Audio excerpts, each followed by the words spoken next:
अरे बच्चों, आप सभी का हमारे चैनल पे बहुत बहुत स्वागत है। जितने भी विद्यार्थी क्लास 10th में हैं और इस बार 2026 बोर्ड परीक्षा में 21 फरवरी को गृह विज्ञान का पेपर देने वाले हैं, उनके लिए मेरे प्यारे बच्चों गृह विज्ञान का एक 100% वायरल पेपर लेकर के हाजिर हो चुका हूँ। बिल्कुल ये गृह विज्ञान का वायरल पेपर है और साथियों आज की इस वीडियो के माध्यम से आप सभी का गृह विज्ञान वाले पेपर में 70 में 70 मार्क्स यहाँ से पूरा हो जाएगा। और साथियों इस वीडियो के माध्यम से हम सभी इस पूरे वायरल कोड का सलूशन 823 आईजी कोड वाले पेपर का फुल सलूशन वो भी बोर्ड एग्जाम की कॉपी पर समझने वाले हैं।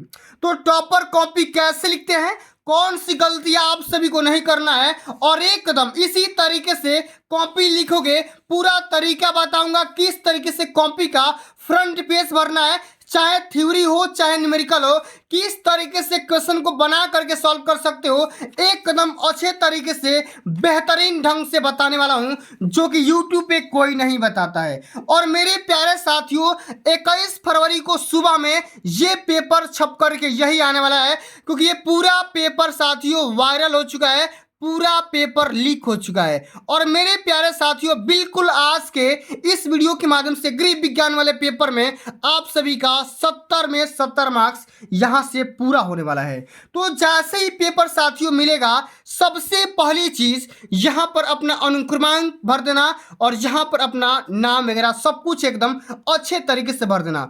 अब साथियों 70 नंबर का पूरा पेपर रहेगा और समय रहेंगे 3 घंटे 15 मिनट। बात करेंगे यहाँ पर कुछ नोट और निर्देश दिया गया है। अब एक एक नोट को पढ़ करके, एक एक निर्देश को पढ़ करके सारा क्वेश्चन यहाँ पे सॉल्व करना होगा, तभी जा करके आप अच्छे मार्क्स गेन कर सकते हैं। बोला गया कि प्रारंभ के 15 मिनट परीक्षार्थियों को प्रश्न पत्र पढ़ने के लिए निर्धारित हैं। साथियों ये जो समय 15 मिनट मिल रहा है, इसमें क्या करना है, आपको पूरा पेपर अच्छे से रिवाइज करना, पढ़ना है। और यहाँ पे देखो निर्देश बोल रहा है कि सभी प्रश्न हल करना अनिवार्य है। जितना भी क्वेश्चन दिया गया ना, एक एक क्वेश्चन का सलूशन करना होगा, एक भी क्वेश्चन को छोड़ना नहीं है। अब ये जो पेपर होगा भैया 2 खंडों में डिवाइड होगा, एक तो हो जाएगा खंड अ और दूसरा हो जाएगा खंड ब। अब खंड अ में एक अंक के 20 बहुविकल्पी प्रश्न रहेंगे, जिनका उत्तर ओएमआर आंसर शीट पर देना होगा। और ओएमआर को भरने के लिए ब्लू या ब्लैक पेन का इस्तेमाल करना होगा, किसी भी प्रकार का इरेजर या व्हाइटनर का इस्तेमाल करना वर्जित है। और जो भी आपका खंड ब रहेगा वो 50 नंबर का यहाँ पे रहने वाला है। समझ गए ना? तो पूरा पेपर का सॉल्यूशन बताऊंगा, कॉपी पर लिख करके बताऊंगा कि न्यूमेरिकल हो चाहे थ्योरी हो, किस तरीके से सॉल्यूशन करना होगा। चलिए साथियों बात करेंगे। सबसे हमारा पहले यहाँ पे खंड अ दिया जा चुका है, जिसमें 20 नंबर के 20 बहुविकल्पी प्रश्न यहाँ से रहने वाले हैं। एक एक क्वेश्चन का सॉल्यूशन यहाँ पे समझेंगे। अगर आप सभी को यहाँ पे सॉल्यूशन पता है, आंसर पता है, तो कमेंट में जरूर बताइएगा कि आप लोग 20 क्वेश्चन में से कितना क्वेश्चन सही कर पाए हैं। ठीक ना? चलिए पहला क्वेश्चन दिया जा चुका है कि बजट बनाने से पहले आवश्यक होता है, बताइए, आय का पूर्वानुमान, व्यय पर नियंत्रण, व्यय पर यानी कि आय का नियंत्रण या व्यय पर नियंत्रण, या इनमें से सभी।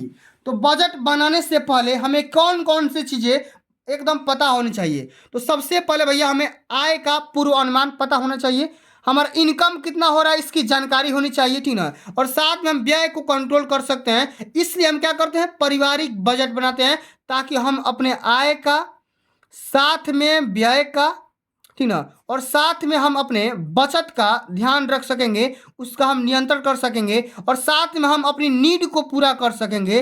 इसलिए हम क्या करते हैं, पारिवारिक बजट बनाते हैं। यानी कि इनमें से सभी, इस क्वेश्चन का राइट आंसर यहां पर हो जाएगा। समझ गए ना? इसी तरीके से सारे क्वेश्चन को डिटेल में समझेंगे। अगला हमारा क्वेश्चन क्या दे रखा है, जरा ध्यान दीजिएगा कि उपहार चेक की न्यूनतम राशि कितनी होती है। अब very very most important question है, एकदम इंपोर्टेंट लगा लीजिए, कई बार पेपर में आ चुका ये क्वेश्चन कि उपहार चेक की सबसे कम राशि कितनी होती है, 10 रुपये, 21 रुपया, 25 रुपये या 51 रुपया। तो सबसे जो छोटी राशि होती है वो होती है 21 रुपया। 21 रुपया हम क्या करते हैं, किसी को गिफ्ट कर सकते हैं। अगला हमारा क्वेश्चन क्या दे रखा है, जरा ध्यान दीजिएगा। ये वाला क्वेश्चन बोल रहा है कि वरिष्ठ नागरिक जमा योजना खाता खोला जाता है। एक कदम मोस्ट इंपोर्टेंट क्वेश्चन है।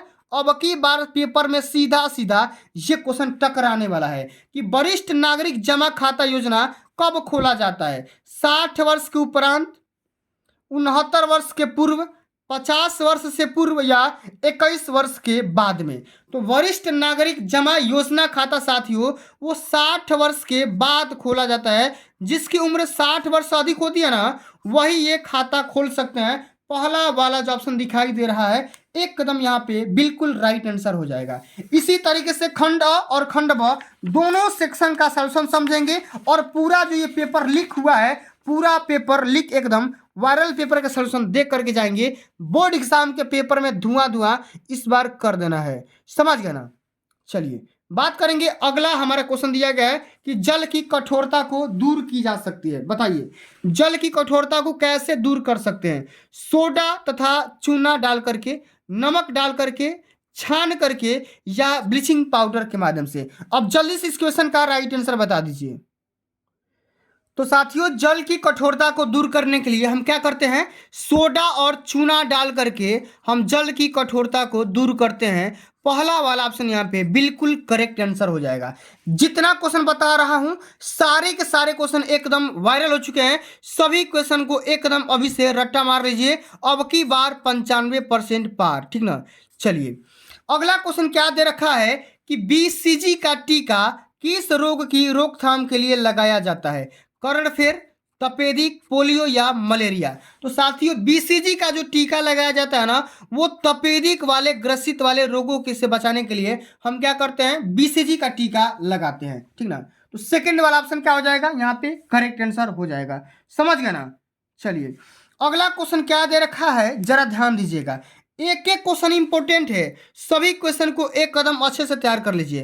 कह रहा है कि किस प्रकार से भोजन पकाने से में समय की बचत होती है? माने किस प्रकार से भोजन पकाएंगे तो समय की बचत होगी, ठीक ना। तो तल करके, उबाल करके, प्रेशर कुकर के द्वारा या भून करके। तो साथियों प्रेशर कुकर के माध्यम से खाना पकाने पर जल्दी भोजन पक जाता है, यानी कि हमारा समय की बचत हो जाएगा, ठीक ना। तीसरा वाला ऑप्शन यहाँ पे राइट आंसर होगा।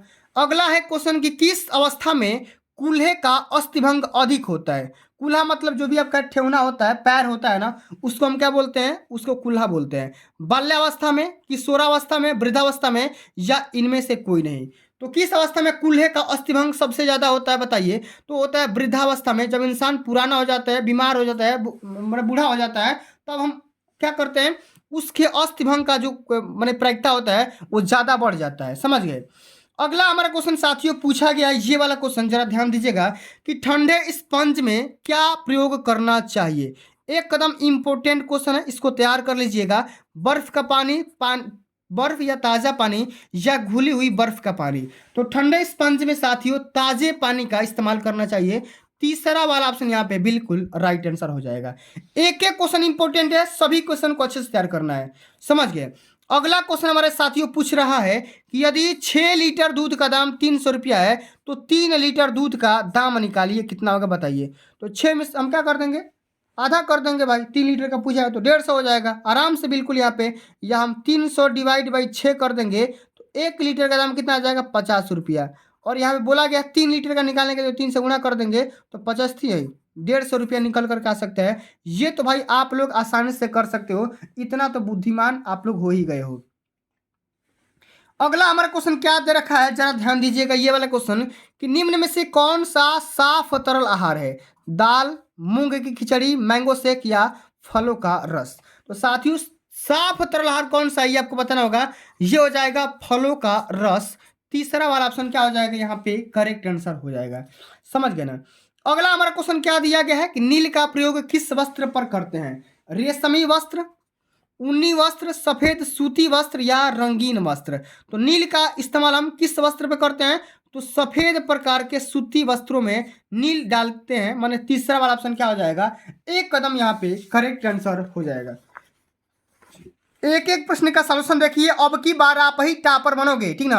आराम से देखिए, चाहे वो खंड अ हो चाहे वो आप सभी का खंड ब हो, एक एक प्रश्न को एकदम सिंपली तरीका से समझने का पूरा प्रयास करेंगे, ठीक ना। चलिए अगला क्वेश्चन दिया गया कि क्षय रोग के रोगी के भोजन में किसकी मात्रा अधिक होनी चाहिए?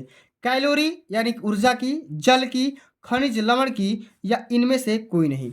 तो क्षय रोग के रोगी के भोजन में, ठीक ना, किसकी मात्रा सबसे ज्यादा होनी चाहिए? वो होनी चाहिए कैलोरी या ऊर्जा की। किसकी मात्रा होनी चाहिए? कैलोरी या ऊर्जा की मात्रा सबसे ज़्यादा होनी चाहिए। अगला हमारा क्वेश्चन दिया गया है कि टिटनेस रोग के जीवाणु पाए जाते हैं। अब ये साथियों कहाँ पर पाए जाते हैं आप सभी को बताना होगा। 4 ऑप्शन दिया गया है, मिट्टी में, गोबर में, जंग लगे लोहे पर या इनमें से सभी। तो साथियों इस क्वेश्चन का राइट आंसर क्या हो जाएगा? इनमें से सभी हो जाएगा, क्योंकि साथियों देखिए इसमें जो टिटनेस के जो जीवाणु पाए जाते हैं वो मिट्टी में भी होते हैं और गोबर में भी होते हैं और साथ में जंग लगे लोहे के ऊपर होते हैं, इस पे तो ज्यादा होते हैं, ठीक ना। तो क्या हो जाएगा? इनमें से सभी इस क्वेश्चन का राइट आंसर हो जाएगा, ठीक है ना। चलिए अगला हमारा क्वेश्चन क्या दे रखा है जरा ध्यान दीजिएगा।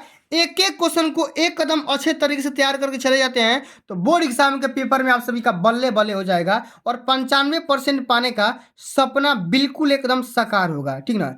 चलिए अगला है क्वेश्चन की कपड़ा काटते समय मेज पर बिछाने के लिए प्रयुक्त होता है सादा सूती कपड़ा, रेशमी कपड़ा, मिल्टन क्लॉथ या इनमें से सभी। अब इस क्वेश्चन का साथियों राइट आंसर क्या हो जाएगा आप लोग जल्दी से बता सकते हैं? एकदम बिल्कुल राइट आंसर क्या हो जाएगा? मिल्टन क्लॉथ हो जाएगा।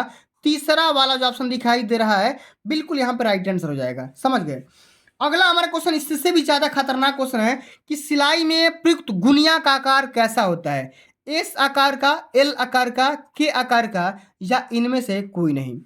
अब सिलाई करते समय जो भी हम गुनिया क्या करते हैं 90 डिग्री मापते हैं, इस तरीके से गुनिया होता है ना, बिल्कुल ये इस तरीके से आप सभी का गुनिया होता है। बहुत सारे विद्यार्थी इसके बारे में जानते भी होंगे। अब ये किस आकार का हो गया साथियों? ये एल आकार का हो गया। दूसरा वाला ऑप्शन यहाँ पे बिल्कुल राइट आंसर हो जाएगा, समझ गया ना। अगला है क्वेश्चन कि अशुद्ध जल के सेवन से कौन सा रोग होता है? हैजा, चेचक, मलेरिया या तपेदिक। तो साथियों अशुद्ध जल के सेवन से हैजा नामक रोग होता है। पहला वाला ऑप्शन यहाँ पे क्या हो जाएगा? एक कदम करेक्ट यहाँ से हो जाएगा। अगला है क्वेश्चन कि शरीर का तापमान देखने का अल्पतम समय होता है 5 से लेकर के 7 मिनट, 2 से लेकर के 3 मिनट, 4 से लेकर के 5 मिनट या 8 से लेकर के 10 मिनट। तो बॉडी का टेम्परेचर मापने के लिए जो हम थर्मामीटर का इस्तेमाल करते हैं वो 2 से लेकर के 3 मिनट तक लगाते रहते हैं अपने बॉडी में, ठीक ना। तो यहाँ पे सेकेंड वाला ऑप्शन क्या हो जाएगा? करेक्ट आंसर हो जाएगा। अगला है साथियों क्वेश्चन कि गर्म पानी की बोतल पर किसका प्रयोग किया जाता है? ठीक है, गर्म पानी की बोतल का इस्तेमाल किया जाता है, प्रयोग किया जाता है कब? पेट दर्द में, मोच आने पर, घाव में या इनमें से कोई नहीं। अब इस क्वेश्चन का आप लोग राइट आंसर बताइए क्या हो जाएगा? तो साथियों मोच आने पर क्या करते हैं? मोच आने पर गर्म पानी की बोतल का इस्तेमाल करते हैं या गर्म पट्टी का भी इस्तेमाल कर सकते हैं, ठीक ना। गर्म हम पट्टी का भी इस्तेमाल कर सकते हैं, ये बात आप सभी को एकदम अच्छे से पता होना चाहिए। अगला है क्वेश्चन कि भोजन पकाने में प्रयुक्त जल को फेंक देने से सर्वाधिक हानि होती है, किसकी हानि होती है? कार्बोहाइड्रेट तथा प्रोटीन की, विटामिन बी तथा लौह लवण की, विटामिन सी तथा प्रोटीन की या विटामिन बी तथा विटामिन सी की। तो अगर हम भोजन पकाते समय जो भी आपका जल होता है अगर जल को फेंक देंगे तो क्या हो जाएगा साथियों? वो हो जाएगा हमारा विटामिन बी और लौह लवण जो होते हैं वो भोज्य पदार्थ से बाहर निकल जाएंगे और इसकी सर्वाधिक यहाँ पे हानि मतलब कि नुकसान हो जाएगा। दूसरा वाला यहाँ पे ऑप्शन यहाँ पे करेक्ट आंसर हो जाएगा। इसी तरीके से साथियों एक और भी यहाँ पे क्वेश्चन बचा हुआ है जो कि बहुविकल्पी का अंतिम नंबर क्वेश्चन 20 नंबर क्वेश्चन ये पूछा गया है। जरा ध्यान से बताइएगा इस क्वेश्चन का सलूशन कि धड़ से नीचे के वस्त्रों के लिए आवश्यक नाप है कमर, कंधा, वक्ष, लंबाई सीट पैंचा, वक्ष, कमर, गला और या लंबाई गला और कमर। तो धड़ से नीचे के वस्त्रों को अगर हम नाप लेंगे तो हम क्या क्या नाप लेंगे आप लोग जल्दी से बता दीजिए। तो लंबाई, सीट और पैंचा, ठीक ना। यहाँ पर सेकंड वाला जो ऑप्शन दिखाई दे रहा है एक कदम यहाँ पे करेक्ट आंसर हो जाएगा, समझ गया ना। इसी तरीके से मैंने पूरा 20 में 20 नंबर आप सभी के यहाँ से पक्का करवा दिया।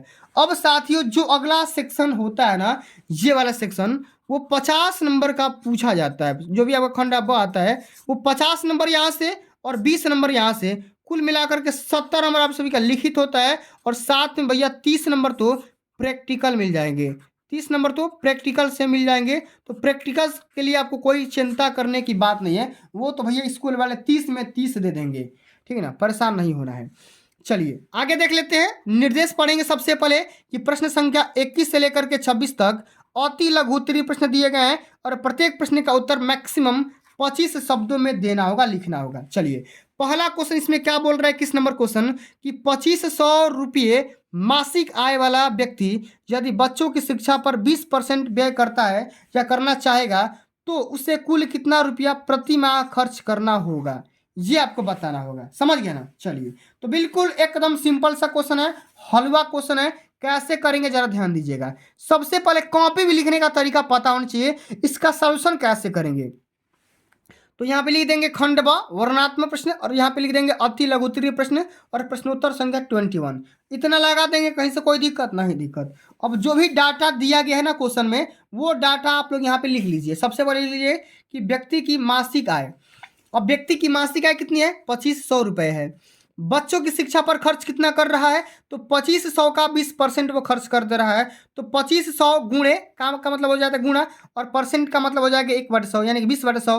और 2 जीरो से 2 जीरो कैंसिल आउट, और 25 में जब 20 से गुणा करोगे तो 500 रुपया प्रति माह उसका खर्च निकल करके यहाँ पे आ जाएगा। बिल्कुल यहाँ पे राइट आंसर ये हो जाएगा। समझ गए ना। अब इसी तरीके से एक और भी यहाँ पर क्वेश्चन पूछा गया है कि ऑक्सीजन का शरीर में क्या महत्व होता है, इसके बारे में आपको लिखना होगा। ठीक ना, हमारे बॉडी में ऑक्सीजन का क्या काम है बताइए। इसमें लिख देंगे सिंपल तरीका से। ठीक ना, एक कदम आराम से लिखेंगे, कहीं भी सॉल्यूशन के लिए भटकने की आवश्यकता नहीं है। आराम आराम से इसको समझेंगे। प्रश्नोत्तर संख्या 22 में लिखेंगे ऑक्सीजन का महत्व। अब ऑक्सीजन का महत्व क्या होता है भाई, इसमें लिखेंगे कि ऑक्सीजन शरीर की कोशिकाओं के लिए ऊर्जा मतलब कि एटीपी बनाने में, श्वसन क्रिया पूरी करने में और जीवन बनाए रखने के लिए अत्यंत आवश्यक होता है। मतलब अगर ऑक्सीजन नहीं रहेगा तो हम मर जाएंगे भाई। ये कहाँ से प्राप्त होता है, ये पौधों से प्राप्त होता है। हम पौधों से ऑक्सीजन लेते हैं और पौधों को हम क्या करते हैं, कार्बन डाइऑक्साइड दे देते हैं। समझ गए, इतना चीज, कहीं से कोई दिक्कत नहीं दिक्कत। एक एक प्रश्न का सॉल्यूशन समझिए, तभी जाकर के आप सभी लोग टॉपर बन सकते हैं। समझ गए ना, कहीं भी सॉल्यूशन के लिए भटकना नहीं है। आप लोग आराम से बस खाली सॉल्यूशन देखते रहिए। चलिए, अगला साथियों क्वेश्चन ये पूछा गया है कि वस्त्र की ड्राफ्टिंग करने से क्या लाभ होता है, इसके बारे में लिखिए। क्या लाभ होता है जरा ध्यान दीजिएगा। प्रश्नोत्तर संख्या 23 नंबर है। वस्त्र की ड्राफ्टिंग के लाभ लिख देंगे। लिखेंगे ड्राफ्टिंग का मतलब होता है नक्शा बनाना। ठीक ना, काम में लिख देंगे नक्शा बनाना।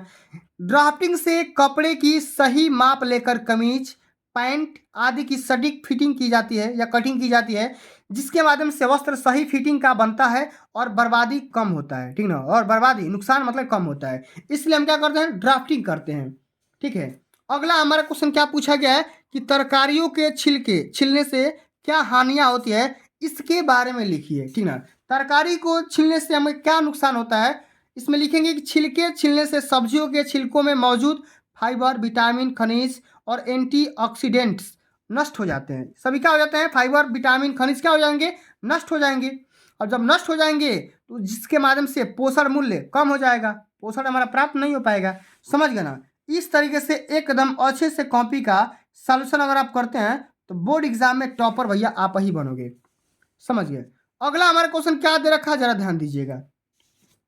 ये देखिए, अंतर पूछा है कि चल और अचल संधि में क्या अंतर होता है, इसके बारे में लिखिए। ये क्वेश्चन 2 नंबर में पूछा गया है, तो कैसे करेंगे जरा ध्यान दीजिएगा। इसमें लिखेंगे चल संधि और एक तरफ लिखेंगे अचल संधि। अब चल संधि क्या करती है, तो वह संधि जो शरीर को गति करने में मदद करती है, उसको चल संधि बोलेंगे। जैसा कि घुटने का जोड़ या कोहनी का जोड़, ठीक ना, उसको क्या बोलेंगे, चल संधि बोलेंगे। लेकिन अचल संधि क्या होती है, वह संधि जो शरीर को गति नहीं करती है और शरीर के अंगों को जोड़े रखती है। क्या करती है, वो जोड़े रखती है। जैसे कि खोपड़ी में जो हड्डी पाई जाती है ना, वो सभी अचल संधि है। क्या है, वो अचल संधि है, वो कभी चलती नहीं है। समझ गए ना। चलिए, अब अगला साथियों क्वेश्चन पूछा गया है, ये वाला क्वेश्चन 26 नंबर क्वेश्चन, जरा ध्यान दीजिएगा कि जौ का पानी किस रोग में दिया जाता है। Very very most important question है, कई बार पेपर में आ चुका है, आपको भी एकदम अच्छे से तैयार करके चले जाना है। इसमें लिखेंगे कि जौ का पानी मतलब जौ का उबला हुआ पानी, दस्त मतलब कि पेचिश या अतिसार, बुखार और शरीर में पानी की कमी मतलब कि निर्जलीकरण होने पर दिया जाता है। और यह शरीर को ठंडक और ऊर्जा प्रदान करता है। क्या करता है, यह शरीर को ठंडक भी पहुंचाएगा और साथ में ऊर्जा भी प्रदान करेगा। समझ गए ना। इसी तरीके से साथियों आप सभी को अगला क्वेश्चन, ये वाला क्वेश्चन एक कदम अच्छे तरीके से तैयार करना है। ठीक ना, ये वाला लघु तरी वाला। अब इसमें 27 से लेकर के 31 क्वेश्चन रहेंगे। इसको मैक्सिमम 50 शब्दों तक लेकर जाना है, जो कि हर क्वेश्चन 4-4 नंबर के यहाँ पे रहने वाले हैं। समझ गए ना। चलिए, तो कैसे लिखेंगे जरा ध्यान दीजिएगा। इसमें लिखेंगे लघु उत्तरीय प्रश्न, प्रश्नोत्तर संख्या 27। इसमें हमारा पहला क्वेश्चन क्या है कि ब्याज का क्या अर्थ होता है, इसके बारे में समझाइए। तो भैया ये 50 शब्द में लिखने वाला बात थोड़ी है, नहीं, आराम से इसको 2 लाइन में निपटा देंगे कि ब्याज का अर्थ ये होता है कि ब्याज वह मूल्य होता है जो ऋण के रूप में लिए गए पैसे के उपयोग के बदले चुकाया जाता है। अगर ऋण के रूप में अगर आप किसी से पैसा उधार ले लेते हो तो उसके बदले में आपको कुछ एक्स्ट्रा चार्ज देना पड़ता है, उसी को हम क्या बोलते हैं, ब्याज बोलेंगे। या वह आय जो जमा की गई पूंजी पर मिलती है, या मूलधन 1% होता है जो समय के साथ जुड़ता रहता है। ये मूलधन का एक परसेंटेज होता है, ठीक ना, क्या होता है, एक परसेंटेज होता है जो कि समय के साथ साथ जुड़ता रहता है। समझ गए, उसी को हम क्या बोलेंगे, ब्याज बोलेंगे, यानी कि इंटरेस्ट बोलेंगे। समझ गए। अगला हमारा क्वेश्चन 28 नंबर क्वेश्चन क्या बोल रहा है कि भोजन विषाक्तता से आप क्या समझती हैं, इसके बारे में लिखिए। 4 नंबर का ये क्वेश्चन पूछा गया है। इसमें लिख देंगे भोजन विषाक्तता हेडिंग लगा करके कि भोजन विषाक्तता दूषित भोजन या पानी खाने से, ठीक ना, होने वाली बीमारी है जिसके माध्यम से बैक्टीरिया, वायरस या उनके विष होते हैं। इसके लक्षण में उल्टी, दस्त, पेट दर्द और बुखार शामिल होते रहते हैं। इस तरीके से भोजन हमारा जहरीला होता है, ठीक ना, और भोजन को कभी भी सुरक्षित रखा जाता है, सेफ तरीके से ढक करके रखा जाता है ताकि भोजन के अंतर्गत विषाक्तता का गुण ना आए। ठीक है, समझ गया ना। चलिए, अब अगला हमारा क्वेश्चन क्या दे रखा है, जरा ध्यान दीजिएगा। 29 नंबर क्वेश्चन कह रहा है कि सिलाई करते समय मशीन का धागा टूटने के कारण दीजिए, क्यों टूटता है इसके बारे में लिखिए। तो लिख देंगे सिलाई मशीन का धागा तनाव के गलत सेट होने, खराब गुणवत्ता वाले धागों का उपयोग करने, सुई के मुड़ने या घिस जाने, धागे में, ठीक ना, घिस जाने और धागे में गांठे होने। इसके अलावा मशीन की सफाई न होने या पुर्जे के ढीले होने से भी धागा हमारा टूट सकता है। ये तमाम प्रकार के रीजन हो सकते हैं मेरे प्यारे साथियों, ठीक ना। इस प्रकार से एक एक चीज़ के बारे में लिख देंगे कि हमारा धागा किस वजह से टूटता है। समझ गए, कहीं से कोई दिक्कत नहीं होना चाहिए। समझ गए। चलिए आगे बात कर लेते हैं। अगला हमारा क्वेश्चन क्या दे रखा है, जरा ध्यान दीजिएगा। क्वेश्चन बोल रहा है प्रश्नोत्तर संख्या तीसरा नंबर कि उचित श्वसन क्रिया से आप क्या समझते हैं, क्या तात्पर्य है, और नाक से सांस लेने के प्रमुख लाभ लिखिए, जो कि 4 नंबर में पूछा गया है। लिखेंगे उचित श्वसन क्रिया। इसमें क्या लिखेंगे कि उचित श्वसन क्रिया से तात्पर्य है कि नाक से गहरी और लयबद्ध सांस लेना, ठीक ना। नाक से क्या करेंगे, गहरी सांस लेंगे और लयबद्ध तरीके से सांस लेंगे, प्रॉपर सांस लेंगे, जिससे हवा फिल्टर गर्म और नम होकर फेफड़े तक पहुंचती है, जिसके माध्यम से ऑक्सीजन बेहतर अवशोषित होती है और शरीर को अधिक लाभ मिलता है। इस प्रकार से हम उचित श्वसन क्रिया की परिभाषा लिख देंगे। एक और भी इसमें क्वेश्चन पूछा गया है कि नाक से सांस लेना क्यों लाभदायक होता है। तो लिख देंगे कि नाक से सांस लेने के प्रमुख लाभ होते हैं कि हवा का शुद्धिकरण, ऑक्सीजन का बेहतर होना, ठीक ना, अवशोषण और तनाव में कमी, और फेफड़े का कार्य क्षमता एकदम प्रॉपर मात्रा में होना चाहिए, ठीक ना। इस तरीके से लिख देंगे। अगला हमारा जो क्वेश्चन साथियों पूछा गया है, ये वाला क्वेश्चन जरा ध्यान दीजिएगा। 31 नंबर कि रसोई घर की व्यवस्था अच्छी होने से गृहिणी को क्या लाभ होता है, इसके बारे में आप सभी को लिखना होगा। तो कैसे करेंगे, जरा ध्यान दीजिएगा। इसमें लिखेंगे प्रश्नोत्तर संख्या 31 में कि रसोई घर की व्यवस्था अच्छी होने से गृहिणी को क्या क्या लाभ होता है। ध्यान से समझिए। लिखेंगे कि अच्छी रसोई व्यवस्था से गृहिणी का समय बचता है, क्योंकि चीज़ें आसानी से मिल जाती है। इसके माध्यम से खाना बनाना आसान हो जाता है, तनाव मुक्त हो जाता है और दक्षता भी बढ़ती है, एफिशिएंसी भी बढ़ जाती है, और साथ में भोजन की गुणवत्ता व स्वच्छता बनी रहती है, जिसके माध्यम से परिवार का स्वास्थ्य भी बेहतर बना रहता है। एक कदम आराम से लिख देंगे, पूरा नंबर मिल जाएगा, कहीं से कोई दिक्कत नहीं जाएगा। समझ गए ना। अब साथियों अगला जो हमारा क्वेश्चन पूछा गया है, ये वाला क्वेश्चन, ये दीर्घ उत्तरी वाला सेक्शन है, जो कि 32 से लेकर के 34 तक रहेंगे। अब 32 और 33 में अथवा करके 2-2 क्वेश्चन रहेंगे, जिनमें एक एक को करना होगा और 100 शब्दों के अंतर्गत लिखना होगा, ठीक ना। चलिए 32 नंबर क्वेश्चन बोल रहा है कि घर की आंतरिक सजावट से क्या समझते हैं, क्या तात्पर्य होता है, और घर की आंतरिक सजावट के लिए किन किन सिद्धांतों को ध्यान में रखा जाना चाहिए और क्यों रखा जाना चाहिए। ये क्वेश्चन 6 नंबर में पूछा गया है। नहीं तो अथवा करके ये बताओ कि हेपेटाइटिस रोग के कारण, लक्षण और बचाव के उपाय लिखिए। ये भी क्वेश्चन 6 नंबर में पूछा गया है। ठीक है, तो कैसे करेंगे समझते हैं कि हेपेटाइटिस रोग का कारण क्या है। इसमें लिखेंगे कि हेपेटाइटिस एक वायरस जैसे कि हेपेटाइटिस ए बी सी या अत्यधिक शराब कुछ दवाइयों और ऑटो इम्यून ठीक ना बीमारियों के कारण यकृत में सूजन हो जाता है, उसी को हम क्या बोलेंगे हेपेटाइटिस बोलेंगे ठीक ना। इसका लक्षण क्या होता है तो पीलिया मतलब कि त्वचा और आंखें पीली हो जाना, उसको क्या बोलते हैं पीलिया बोलते हैं। थकान होना, पेट के ऊपरी दाहिनी हिस्से में दर्द होना, मतली, उल्टी, गहरा मूत्र और हल्का मल त्याग होना, इसका ये आपका लक्षण हो जाता है जो कि हेपेटाइटिस का ये लक्षण होगा। अब इससे बचाव बचाव कैसे करेंगे तो सबसे पहला तरीका है स्वच्छता, हाथ धोते रहेंगे, सुरक्षित भोजन और पानी पिएंगे। अगला है टीकाकरण भी करवा सकते हैं, हेपेटाइटिस ए और बी के टीके उपलब्ध हैं, आप आसानी से लगवा सकते हैं। अगला है शराब से परहेज करेंगे, यकृत को सुरक्षित रखने के लिए आपको शराब से परहेज करना पड़ेगा, समझ गए ना। चलिए अब अगला हमारा क्वेश्चन साथियों 33 नंबर क्वेश्चन क्या पूछा गया है जरा ध्यान से समझते हैं। क्वेश्चन बोल रहा है कि सेक से क्या तात्पर्य है, यह कितने प्रकार की होती है, किसी एक विधि के बारे में विस्तृत स्पष्टीकरण दीजिए। 6 नंबर के ये क्वेश्चन है। और नहीं तो ये बताओ कि वस्त्र काटने से पहले नाप लेना क्यों आवश्यक होता है और नाप लेते समय क्या सावधानियां रखनी चाहिए, इसके बारे में लिखना होगा। चलिए तो हम यहाँ पे लिखेंगे सेक से तात्पर्य, सेक का काम लिखेंगे, सेक का हमारा महत्व क्या होता है, परिभाषा क्या होती है।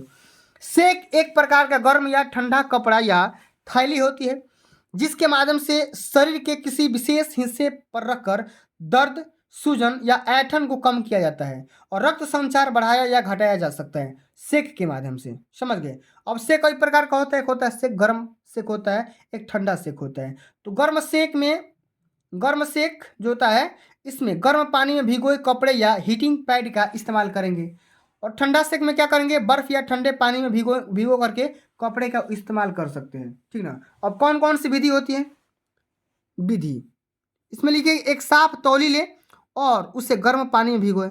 दूसरा लिख देंगे कि निचोड़ कर अतिरिक्त पानी उबाल लेंगे, ठीक ना, डाल देंगे, इसे प्रभावित जगह पर रखेंगे और जब तक यह ठंडा हो जाएगा तब तक इस प्रक्रिया को दोहराते रहेंगे। जब तक ये ठंडा ना हो जाए तब तक क्या करेंगे उस रिएक्शन को दोहराते रहेंगे। अगला हमारा यहाँ पे क्वेश्चन दिया गया है, जरा ध्यान से समझिएगा कि रोगी का आहार त्याग रोगी के भोजन से क्या तात्पर्य है और रोगी को भोजन देते समय आप किन किन बातों को ध्यान में रखना जरूरी है, ये क्वेश्चन 6 नंबर में पूछा गया है। तो कैसे लिखेंगे एकदम इसी तरीके से हेडिंग लगाएंगे, लिखना होगा रोगी का भोजन। इसमें लिखेंगे रोगी का भोजन उस आहार को कहते हैं जो बीमारी से उबर रहे व्यक्ति को दिया जाता है, जो हल्का होता है, सुपाच्य होता है, पौष्टिक होता है और बीमारी के अनुसार हो ताकि शरीर को ज़्यादा ताकत मिले, शरीर को ज़्यादा ताकत मिले। अब कौन कौन सी बातों को ध्यान में रखना बहुत ही जरूरी होता है तो ज़रा ध्यान दीजिएगा। हल्का और सुपाच्य भोजन ग्रहण करेंगे, पौष्टिक वाला चाहिए आपको, तरल और अर्ध तरल भोजन चाहिए, थोड़ा थोड़ा और बार बार आप सभी को खाना खाना चाहिए और साफ सफाई भी बिल्कुल ध्यान रखना चाहिए और डॉक्टर की सलाह माननी चाहिए। इतनी सारी बातों को एक कदम अच्छे से डिटेल में लिखना होगा। हल्का और सुपाच्य इसमें लिखेंगे कि खिचड़ी, दलिया, उबली ठीक है सब्जियां, दाल का पानी, जूस वगैरह क्या करना चाहिए आपको सेवन करना चाहिए। पौष्टिक मतलब इसमें लिखेंगे कि प्रोटीन जैसे कि दाल, विटामिन मतलब कि फल और सब्जियां में पाई जाती है और मिनरल्स आप सभी को इसमें पीना चाहिए। तरल और अर्ध तरल का सेवन करना चाहिए, शुरुआत में खिचड़ी, सूप, दूध, छाछ का आपको यहाँ पे यूज करना होगा। थोड़ा थोड़ा और बार बार खाना, इसमें एक बार में ज़्यादा भोजन ना करें और दिन में कई बार यहाँ पे आप सभी को खाना चाहिए, ठीक ना।